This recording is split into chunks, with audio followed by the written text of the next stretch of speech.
আরে ভাই, আমি মেয়ে দেখে বলতেছি না, বাট এরকম একটা মুহূর্ত আমি চাই প্রতিটা মেয়ের জীবনে আসুক। এই যে আপনারা নিজেরাই দেখেন।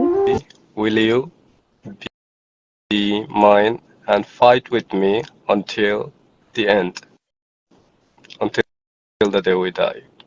আপনি যদি একটা মেয়ে হয়ে থাকেন তাহলে এই ফিলিংসটা আশা করি আপনি অবশ্যই বুঝতে পারবেন। মুহূর্তটা আসলে সুন্দর আমি যা মনে করি। তবে মানুষটা সঠিক হতে হবে।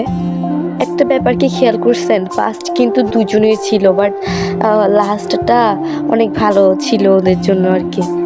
তবে যাই বলেন, আমি অনেক হ্যাপি হয়েছি, বাট আমার কাছে ভালো লাগছে ব্যাপারটা। আসলে আমিও এটাই চাই যে যাকে ভালোবাসে সে তাকেই পাক, সে তারই হোক, এমনটাই। ওনাদের সবার লাইফ দেখে যা বুঝলাম যে সবারই কিছু না কিছু দোষ থাকে, আর ওনার ইমোশনকে এভাবে ব্লেম করাটা বা এক্সপোজ করাটা একদমই ঠিক হয় নাই, যেটা আপু ঠিক করে নাই।